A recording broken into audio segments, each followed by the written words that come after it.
Halo teman-teman, hindarilah judi dan semua bentuk judi termasuk judi online. Sebab judi hanya akan membawa sengsara dan derita. Jika kalian melihat komentar spam bot seperti ini, mohon bantuannya untuk melaporkan komentar ini dengan cara seperti ini.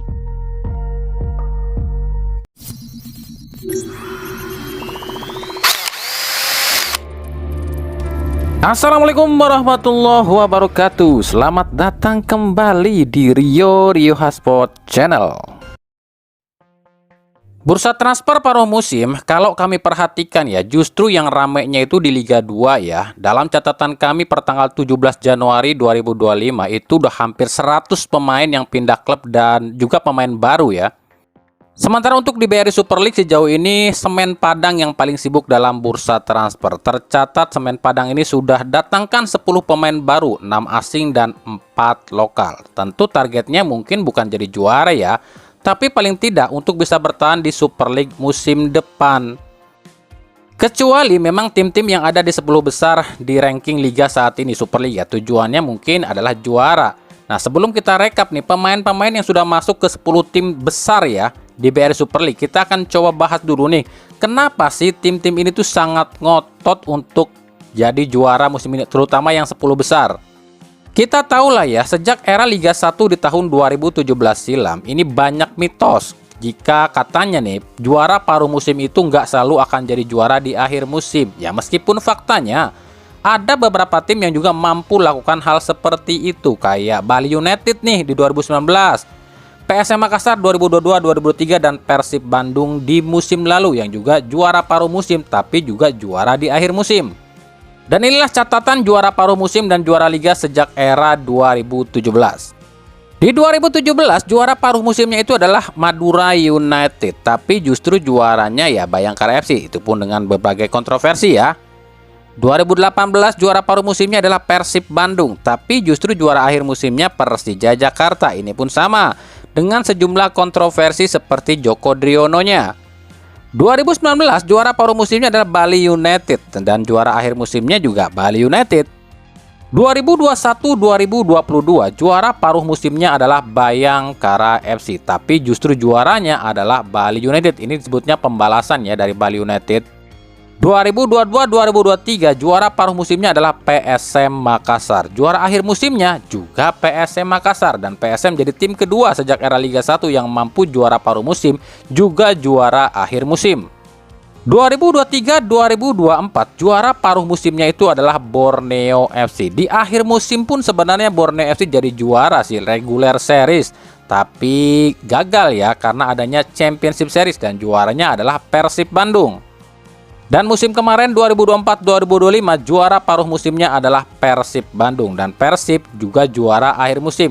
Sekaligus Persib ini menyamai PSM Makassar menjadi juara, dan juga Bali United juara paruh musim dan juga juara akhir musim. Musim ini juara paruh musimnya adalah Persib Bandung, tapi banyak klub yang yakin Persib nggak akan juara di akhir musim. Kenapa demikian?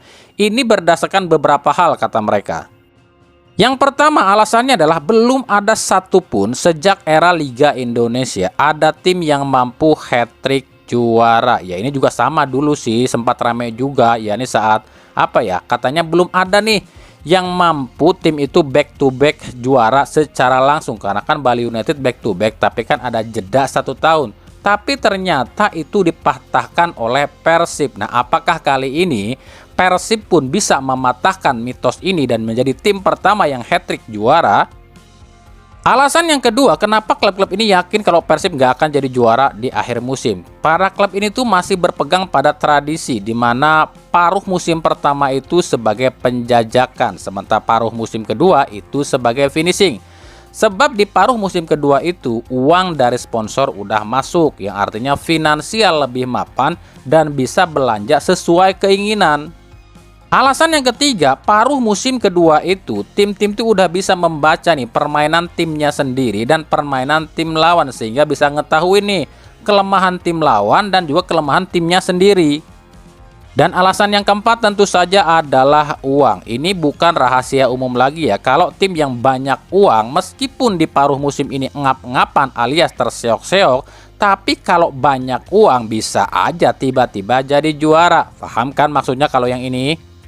Jadi meskipun saat ini Persib jadi juara paruh musim, gak ada satupun klub yang gentar dan menyerah buat ngejar juara. Apalagi selisih poin pun ya sangat tipis.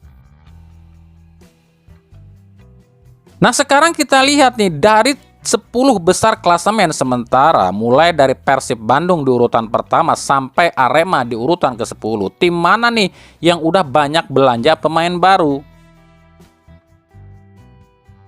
Di urutan 10 itu ada Arema FC. Arema udah ngedatangin satu pemain asing baru, yakni Gabriel Silva, dan tengah lagi proses buat ngedatangin yang namanya Rio Matsumura dari Persija. Arema pun ngelepas beberapa pemain asing seperti Yan Mota, Ian Puleo, dan juga pemain lokal M. Rafli. Artinya ini tim udah bergerak loh buat mencari pemain dan juga mungkin mencapai targetnya jadi juara di akhir musim.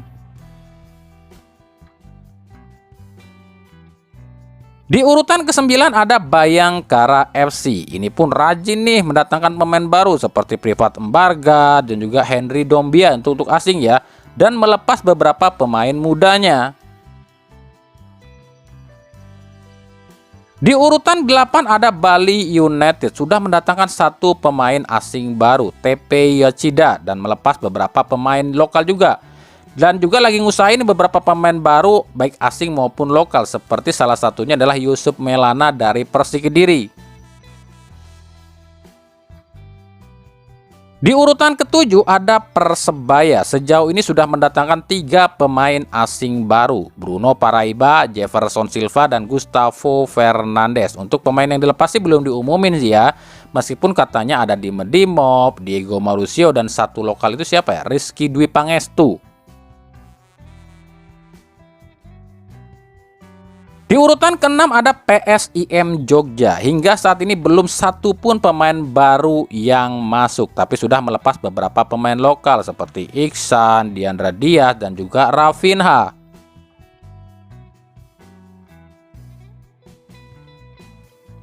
Di urutan ke-5 ada Persita Tangerang. Sejauh ini pemain yang masuk baru satu sih asingnya, ini Ramon Bueno, dan belum juga melepas satu pun pemain baik asing maupun lokal.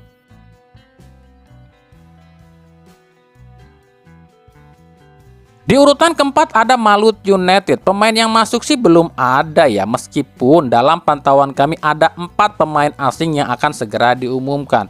Sementara untuk yang dilepas itu ada Cecu Meneses, Vico Duarte, dan 6 pemain lokal itu udah dilepas tuh sama Malut United.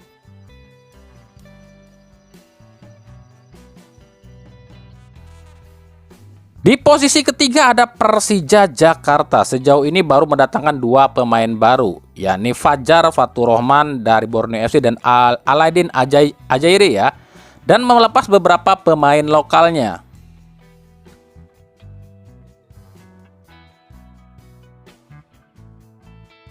Di urutan kedua ada Borneo FC. Sejauh ini baru umumkan 2 pemain baru, yakni Marcos Astina dan juga Ardi Idrus. Dan meskipun masih ada beberapa nih pemain yang akan segera diumumkan oleh Borneo FC. Untuk yang dilepas ada Douglas Coutinho, Fajar Faturrahman, Haikal Al-Hafiz, dan kemungkinan Maicon pun akan dilepas. Dan di urutan pertama itu ada Persib Bandung. Sejauh ini belum ada satupun pemain baru yang diumumkan, tapi udah ngelepas 2 pemain lokalnya, yakni Hamra bersaudara ke Persik Kediri. Sebagai catatan saja, bursa transfer paruh musim ini cukup singkat, dari 10 Januari 2026 sampai 6 Februari 2026. Jadi kalau sekarang saat berita ini kami buat tanggal 17 Januari, berarti tersisa sekitar kurang lebih 20 harian lagi. Nah, apakah dengan waktu yang sangat singkat ini akan ada kejutan nih? Kejutannya bukan soal pemain yang akan datang atau dilepas, tapi juga kejutan di akhir kompetisi. Nah, menurut kalian nih, siapa yang akan jadi juara di akhir musim, dan apakah akan ada kejutan yang tiba-tiba mengguncang? Silahkan komentarnya.